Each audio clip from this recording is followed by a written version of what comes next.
Anthony Joshua against Tyson Fury was one of the biggest heavyweight fights to be made, not just in Britain, but boxing as a whole. When both men were in their primes, they were larger-than-life characters, drawing larger-than-life crowds. AJ, the fast, strong combo-punching knockout artist with more aura than Agamemnon, and Fury, the herky-jerky, slick, fleet-footed, 6'9", allegedly, outboxer. This has always been a fight that has captivated audiences. Every few months it felt like the fight was just about to happen, only for another announcement to pull the rug out from beneath us. From contracts, mandatory challengers, defeats and comebacks. At one point this fight felt like it had been cursed, never to happen. But now, we're closer than ever. Or are we? And this fight's starting to look more like something that may take place in a nursing home cafeteria. Who actually wins? Who still cares? And what next for both men after the deed is done?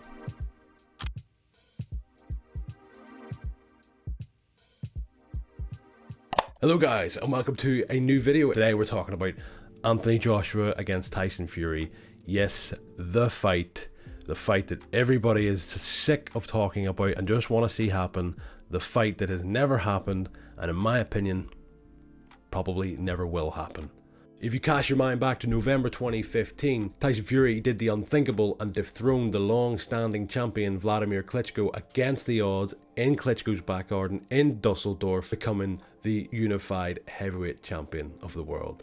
A couple of weeks later, Anthony Joshua stops his long-term rival Dillian Whyte, avenging his loss for the amateurs, becoming the British heavyweight champion. At the time, Anthony Joshua was media darling. He was a license to print money. He was everywhere. He was a god, he looked like a god, he walked like a god. Women wanted to be with him, men wanted to be him.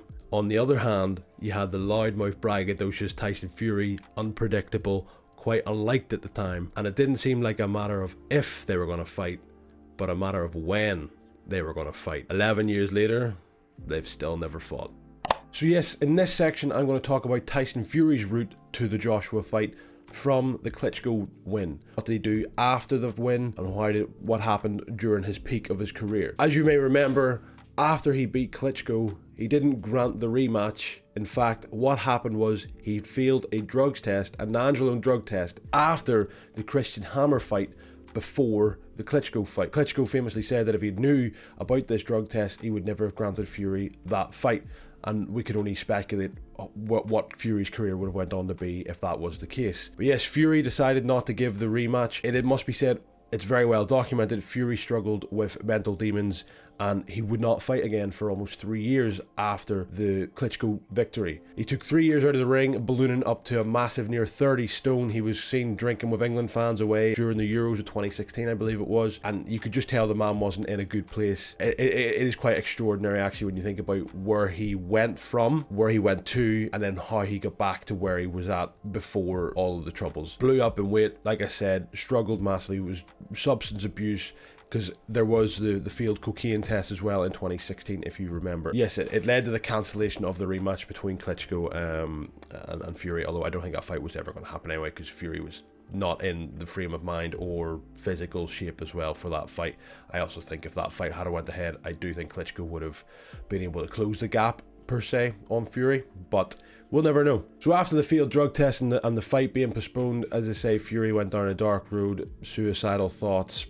It's all been very well documented. I'm not going to go over trodden ground as such. He comes back, he gets himself back into decent shape after recruiting Ben Davidson. He fights Pianeta and Sefer. I don't know either. I just remember that it was on the Carl Frampton undercard whenever Fury was in Belfast. But not only Fury, Wilder was in Belfast, local to myself, and that was the talk of the town. And Fury went on to fight Deontay Wilder. Wilder at the time was the most feared champion on the planet, knocking out absolutely everybody, but let's not get it wrong. We know what Wilder is. He's a one-trick pony. Yes, that trick is absolutely exceptional. I mean, the way Deontay Wilder knocked people out, sometimes it was like a crime scene in there, chalk outline and everything. However, Fury goes in there in 2018. I thought he boxed the brains out of Wilder, but the inevitable happened. Fury got caught in the 9th and the 12th round going down, and I can remember my reaction at the time watching the fight.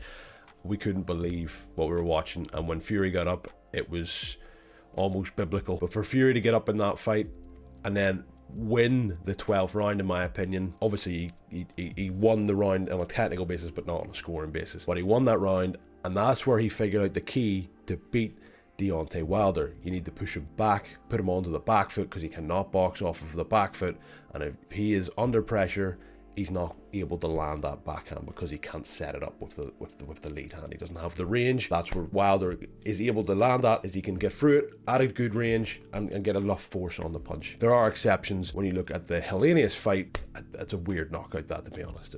Say no more. Fury then goes on and has a couple of interim fights between Wilder 1 and Wilder 2. The first one was against Tom Schwartz, which went viral at the time. I can remember Fury doing the rope-a-dope on the ropes, looking like a middleweight. That's what everybody was saying at the time. And to be fair, he did look very good. He was in brilliant shape at this stage, and he was at the peak of his powers. But in the next fight, after the Schwartz fight, after his second round stoppage, he fights Otto Wallin, which was supposed to be a simple outing just to get the cobwebs off before the big one against Wilder in the rematch. And Otto Wallin gave Tyson Fury hell in there. And again, if we do the triangle, it's very difficult to do the triangle. I don't like doing the triangle, but if we're talking about Fury and Joshua, Otto Wallin gave Fury a nightmare there with that nasty cut as well. Fury still did dig deep and won the fight, of course, but that fight could have been stopped and should have been stopped, in my opinion. Anyway, Fury goes on and defeats Deontay Wilder in their rematch by absolutely pulverizing him, walking him down, beating him to the punch, and just saying, nah, I'm beating you tonight, you're not beating me, I'm the power puncher. You call me pillow-fisted, I'm going to knock you out. And he absolutely delivered on that. Of course, Fury had the trilogy fight with Deontay Wilder, the fight that got in the way of the Anthony Joshua fight, the arbitration and all that there. I mean, Bob Arum was a lawyer. There's no way he didn't know about the arbitration. Again, it's another asterisk beside Fury and Fury's hunger for the fight against Joshua, if you will. So that third fight goes on, and Fury does not look great at times. Now, I know the background of that one, where he was in hospital during his training camp, supposedly lying on the hospital floor. But regardless, he was put down twice by Wilder. But no matter what you can say about Fury, he was put down heavy, and he got up both times, and he went on to stop Wilder in the 11th round, finishing the trilogy fight. Finishing the trilogy and ending any discussion of a fourth fight between Wilder. So after this, Tyson Fury was still the WBC champion. Who was he to fight? Was he to fight Usyk? Was he to fight Joshua? Was he to fight any of the other top contenders in the heavyweight division? No. He was to fight Derek Chisora, his good friend Derek Chisora, for a third time, which was met with massive backlash. This is where Fury's hype train really started to derail and come off the tracks. He fought Derek Chisora in a cold November or December night in Tottenham Hotspur, outside freezing temperatures, charging 30 odd pound pay-per-view or something like that, 27 pound pay-per-view, I can't remember, I didn't buy it. It was an easy night's work for Fury. After this, due to the backlash, he finally gave Dillian Whyte his mandatory fight and fought Dillian Whyte for the WBC championship, but Dillian Whyte was gone by this stage. Yes, you can only beat the man who's put in front of you, and Fury did it in spectacular fashion with that beautiful uppercut, but Dillian Whyte was 500, 600 days too late for that fight. Regardless, Dillian Whyte I don't think would have ever beat Tyson Fury again. Completely all wrong style-wise matchup, just would never work. After this fight, what happens? Tyson Fury retires again, serenades his wife Paris in the ring to whatever fucking song he decided to sing this time, and he's decided to walk away from the sport. But like we all knew, he was always going to come back. Fury retired, Fury came back, and Fury fought Ngannou. This is the fight where I think people forget the most. Ngannou is a 6'5", 6'6", behemoth of a man, an absolute Adonis, like Joshua, just a freak of nature, athletically built, so strong. You could put him into any sport and he would be able to compete in it. Ngannou comes to the ring as a massive underdog against Fury in his very first professional bout, and in the third round puts Fury down. Fury embarrassed in front of a plethora of boxing legends and icons and celebrities. What went wrong for Fury in this fight was Fury is a tall, big man, but he's not strong, he's not athletic. Yes, he can move, but he's not athletic in the same league of an Ngannou or even an Anthony Joshua. Ngannou was manhandle him inside. I don't think Fury's ever really had that before. Ngannou, of course, the wrestling background, he was just killing him in the clinch, but he just has that punch power as well. Fury got complacent, came in for the second one too, and got caught with not even a big shot. It just caught him sort of on the top of the head, and he went down. He also was put down in the 8th round, by the way. People, I think it was pretty sure it was the 8th round. I remember Ngannou having a really big round in that round. I'm pretty sure he was put down, and that probably should have been counted a knockdown. Also, Fury threw that cheeky elbow in there as well, boom, over the top. and Ngannou ate it like Pac-Man. I watched this fight quite a few times. Now, if you have to watch a fight 3 or 4 times and each time it's 1 point either way, then you can't really say a robbery. But in my opinion, Ngannou won that fight. Fury just did not do enough in that fight at times, and I think Fury absolutely got away with one there. So after the Ngannou embarrassment, Fury beforehand was saying that Alexander Usyk has to fight him in December. It's in the contract, otherwise he would be sued. Well, guess what? Fury didn't fight him in December. It wasn't Usyk decided not to fight him, it was Fury decided not to fight him. In fact, the fight took place in May 2024. That fight went ahead, and again, I just don't get this Fury loving narrative where Fury had a really good fight against Alexander Usyk. Yes, he did look very good at 4, 5, and 6, but in my opinion, I scored that fight 9 rounds to 3 in favor of Usyk. Now, there was 2 swing rounds in there, but either way, at absolute best, you can give Fury 5 rounds in my opinion, but with a knockdown, he doesn't win the fight. He doesn't come close to it. The second fight, the rematch that he has in December of 2024 against Usyk, I think Usyk walked this fight as well. I think Usyk won both fights 9-3, 8-4. He just was the far superior boxer, has the better boxing IQ, and he lives the life. He is a true professional. Fury just met his match, and I don't think he would ever beat Usyk, in my opinion. After the Usyk fight, he retires again. Yes, he goes on to retire again. Dick Turpin wore a mask and all that there. Again, avoiding the Anthony Joshua fight. So yes, Tyson Fury retired and didn't fight from December 2024 until April 2026, when of course the inevitable return of the prodigal son, our Lord and Savior Tyson Fury, came back to the ring to face none other than Anthony... No, he didn't fight Anthony Joshua. No, he didn't fight a top 10 heavyweight. No, he didn't fight a world champion. He didn't fight a top 10. He didn't fight anybody of significant notice. He fought Arslanbek Makhmudov, who just came off of a victory against Dave Allen. Arslanbek Makhmudov might actually move faster going backwards than he does moving forwards in the ring anyway. Regardless, I love Arslanbek. I think he seems like an absolute gem, but in the ring, the man is not up to much. Yes, he's a scary looking fucker. He's a James Bond villain, but he's not up to much in the boxing ring. That being said, does connect with Tyson Fury quite a few times in that fight, and this is a sign for me of vulnerability against an Anthony Joshua. After the Makhmudov fight, there was nowhere else to go. It had to be Fury against Joshua, but Fury decided, nope, I'm gonna have another warm-up fight in Thailand against Marius Whack. So yes, Fury fights Marius Whack in July 2026, and they both just look like two uncles at a barbecue having a spar. Fury doesn't look great in the fight against Marius Whack. He doesn't have to look great in the fight against Marius Whack, to be fair. He uses that flick jab that he's allowed to, he flicks his paws like that. That's all he does all night. Then comes in with the odd combination and gets out. Fury's punch power is gone. But does Fury need punch power, or is Anthony Joshua's chin completely shot?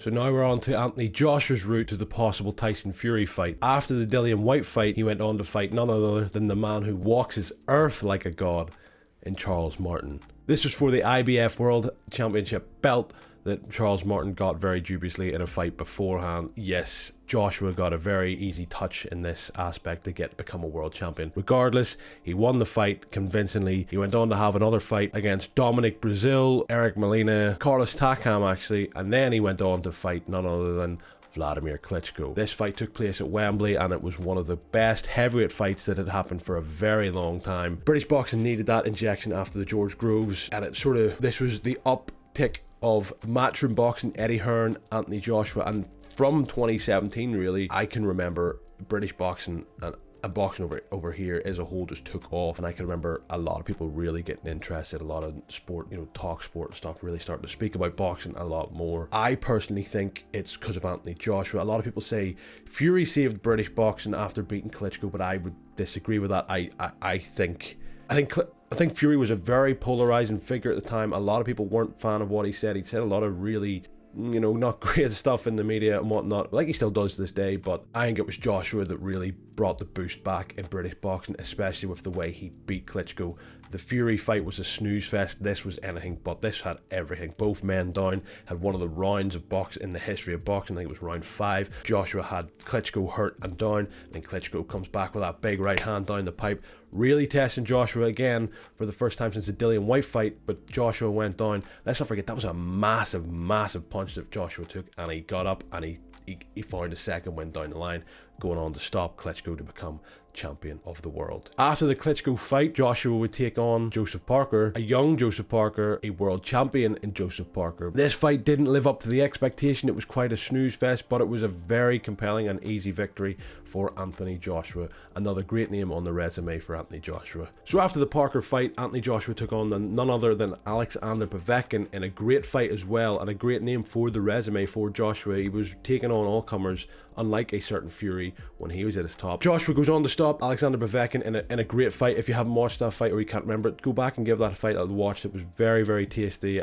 I remember being so up for that fight whenever it was announced, because I actually really liked Povetkin as well. Yeah, unfortunately, we'll not talk about the drugs side of things for him. So after the Povetkin fight, Anthony Joshua was supposed to make his American debut against the Big Baby Jarrell Miller. Big Baby Miller, or Big Pharma Miller, as people like to call him, failed for every drug under the sun. He was a walking pharmacy of performance-enhancing drugs. That fight falls to the wayside for good reason, and Anthony Joshua's team decide to pick Andy Ruiz as a late replacement for Joshua's debut American fight. This would go on to be one of the biggest upsets in heavyweight boxing, but it would go on to become the catalyst of Anthony Joshua's career. After the defeat to Andy Ruiz in Madison Square Garden and that shock defeat, Joshua called for a rematch. The rematch took place in Saudi Arabia for the first time I can recall the fight. I think it was the first one as well, and it was actually Eddie Hearn that went there and not Queensbury, but anyway. The fight took place in Saudi Arabia in an outside venue, and it was a bit of a joke fight, to be honest. Andy Ruiz just ate all the tacos in the world. You could clearly tell by the lumber. He wasn't small to start with, but in this fight, he clearly ate his paycheck. He was a happy man. He was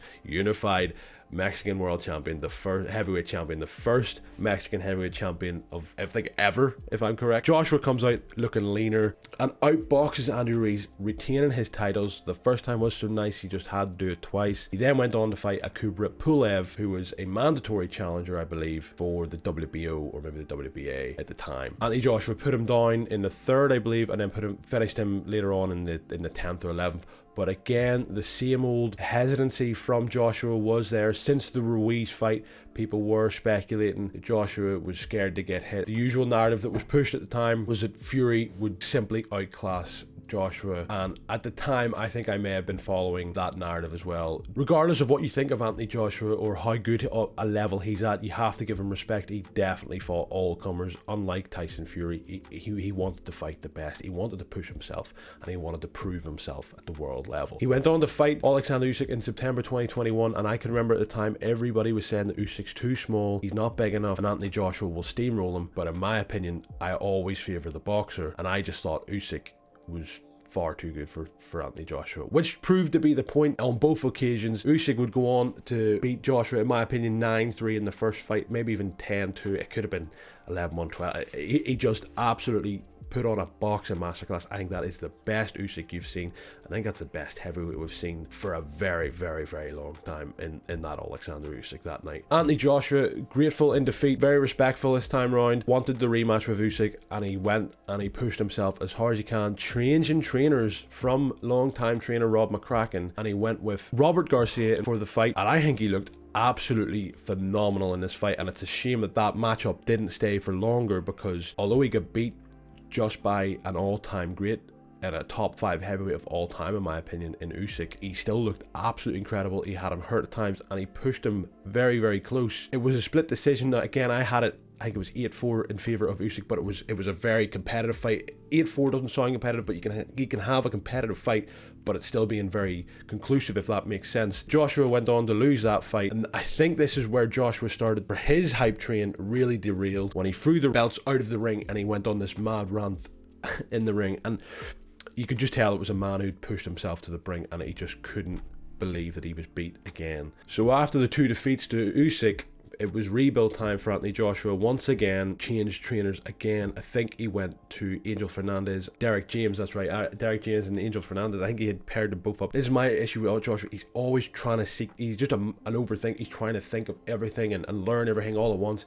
and sort of forgetting what he is and who he was. He was a killer in the ring, but he just lost that edge, I think. So he had a comeback fight against the American Jermaine Franklin. But yeah, it was a shaky performance against a game Jermaine Franklin, who had recently fought Dillian Whyte, and in my opinion actually beat Dillian Whyte, but sure, whatever. It was a shady affair. Joshua just didn't look like himself, was in between styles, sort of stuck in the mud, I think, at this point of his career. He wins against Jermaine Franklin. He goes on to fight Dillian Whyte. Dillian Whyte fails a drug test on fight week. So in steps Robert Helenius, big, tall, heavyweight. Helenius had been knocked out in round 1 by Wilder with that real short slapping right hand on the ropes, if you can remember. Looked like he was fucking possessed on the ring after he got hit with that punch. But yes, in this fight again, we were seeing the same old hesitant Anthony Joshua. He does go on to stop Robert Helenius, but the performance just was not good enough. I can remember booing in the crowd actually when I was watching the fight, and yeah, this was Anthony Joshua at his absolute lowest. So after the Helenius fight in December of 2023, Anthony Joshua would take on Otto Wallin, the man who gave Tyson Fury nightmares. But the most importantly, Anthony Joshua had teamed up with Ben Davidson, boxer-sized Ben, who had brought Fury back from the brink and made him look great for a couple of fights. He had now teamed up with Ben Davidson. But yes, Anthony Joshua against Otto Wallin, Wilder against Parker on the same card. But yes, this is why you don't do semi-finals. It was supposed to be Joshua against Wilder if both men came through their respective fights.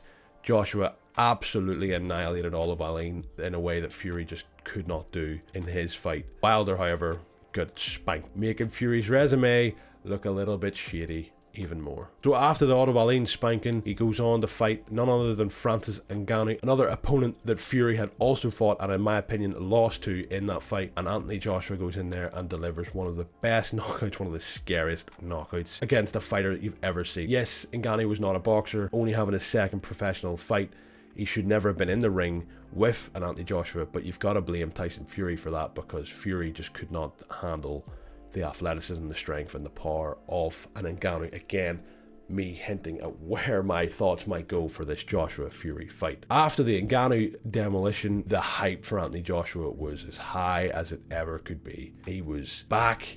Ben Davidson had unlocked the key and got the gem inside that was making Joshua tick on overtime, demolishing these fighters. Up steps Daniel Dubois. This fight I remember feeling really unsure about, because Daniel Dubois could crack. He just come off from stopping Hrgovic with his head. Joshua got found out big time in this fight. He got absolutely demolished by Daniel Dubois. Got flatlined to the point where he was sniffing around the ring looking for pennies. He was absolutely done. After the Daniel Dubois fight, Joshua took a long time out of the ring. This was September 2024 when he fought Daniel Dubois, and he wouldn't fight again until December 2025 in America against Jake Paul. Jake Paul ran for a few rounds, then Anthony Joshua landed a right hand and shattered his jaw into many millions of pieces. The only good thing for this fight was that aura came back for Anthony Joshua. The first time round it never happened in America. This time round Anthony Joshua was viral. He was going everywhere. It felt like 2015, 2016 again. All the women wanted him.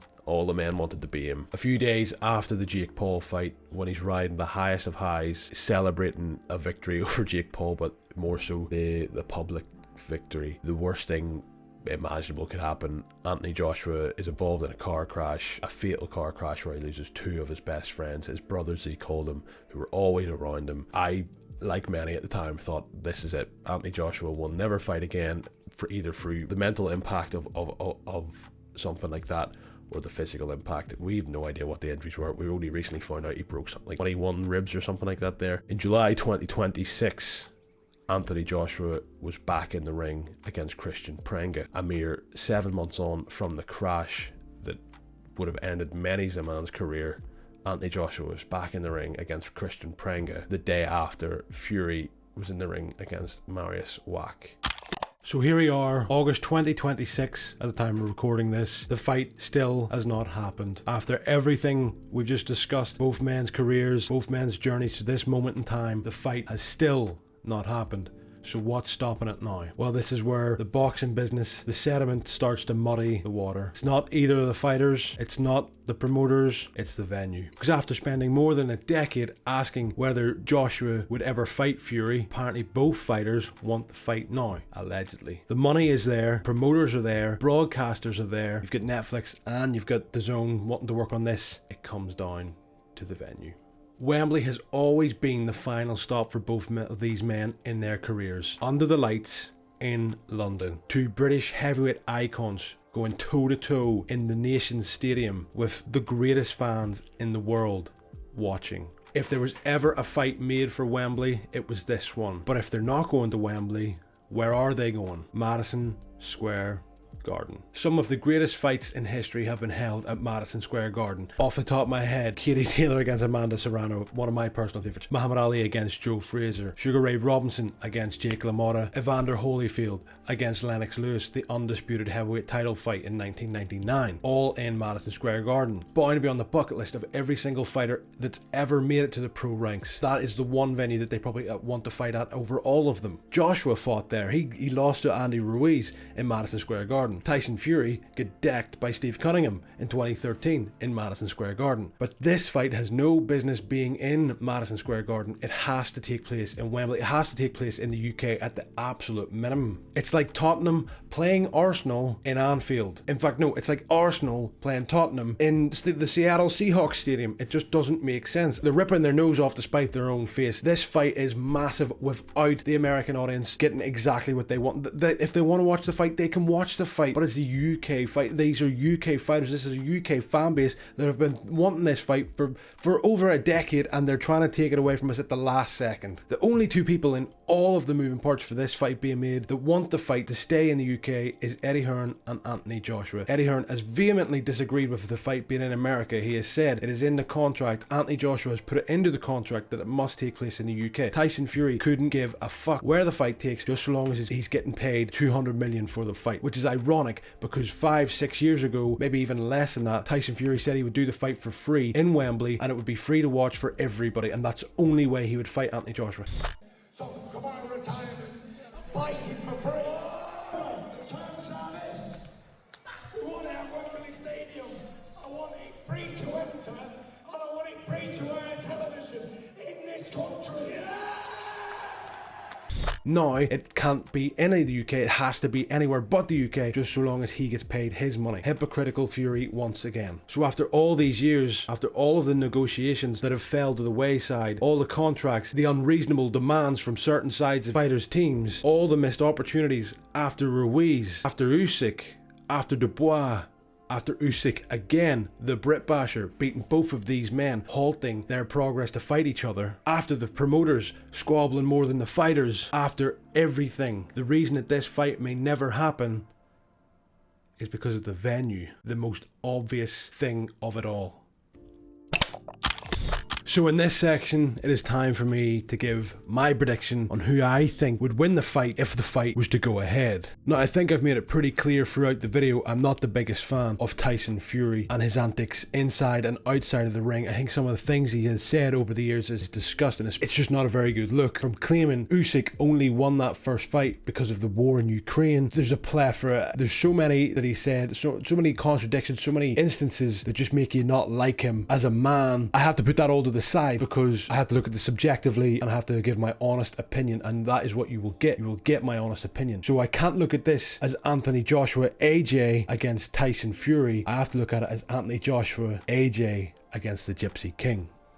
So from about 2019 until 2023, I would say, probably the third Chisora fight, I always felt that Tyson Fury had the beating of Anthony Joshua. I thought he had the better skills, he's the better IQ, and like I said previously in this video, I always would go with the better boxer over the better puncher, which I would say Tyson Fury is. And at their peak, I think Tyson Fury is the better boxer. From about 2023 onwards, I could really start to see the decline in Tyson Fury. And when you really think about it, when was Tyson Fury's last great performance that he won? Yes, he looked good in the Usyk fights, but he got beat in both fights. When was his last great victorious performance? Mariusz Wach, he didn't have to look great in that fight, didn't look great in that fight. In fact, he looked quite poor in that fight. He still had his Furyisms in there with the flick and jab, and just he would throw the flick jab, throw the 1-2, pivot off to the side, go to the body, things like that there against a slow, old, retired Mariusz Wach, but he still got hit in that fight 3 or 4 times big by Mariusz Wach. So it wasn't Mariusz Wach. He wasn't great against Makhmudov. He lost to both of the Usyk fights. So before the Usyk fight, it was the Ngannou fight, which he won on paper, but in my opinion, he lost. And even if he didn't lose it, it. It was a terrible, terrible performance, and I think you could really start to see that A, Fury does not hit hard at all for a heavyweight, for a 6'9"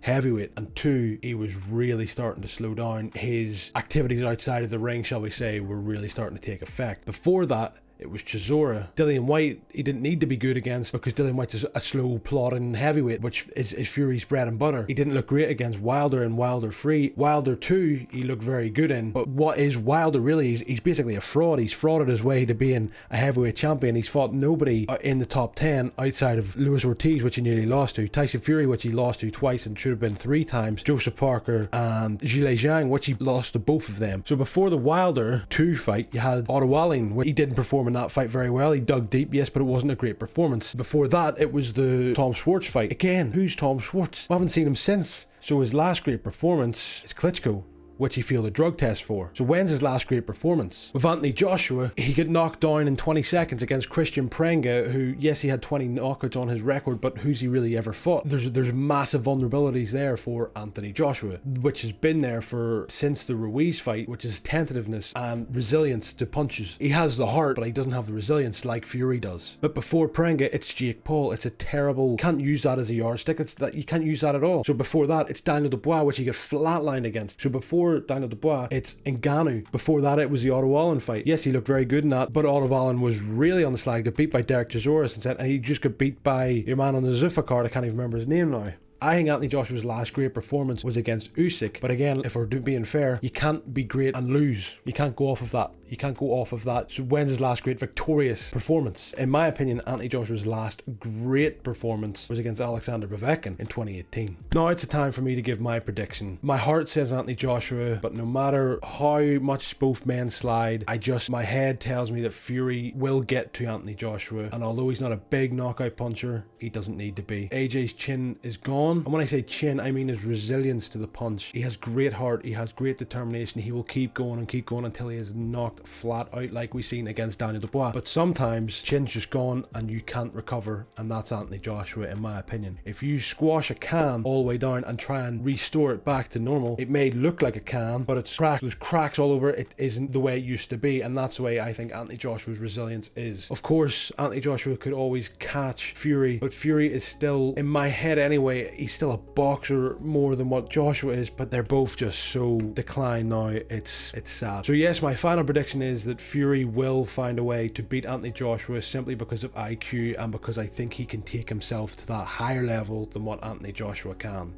So there you have it, my prediction for the winner of this fight. But really, the real losers are us, the fans. We missed out on seeing these two icons in their primes battle out for all of the belts, for the legacy, for the glory, for the history, for Great British boxing. Now if this fight does happen, it won't be the same. It will be two shells of former great boxers in the ring, fighting not to see who the winner is, but who isn't in last place. And that is why this fight will truly never happen. And if it does happen, it just happened too late.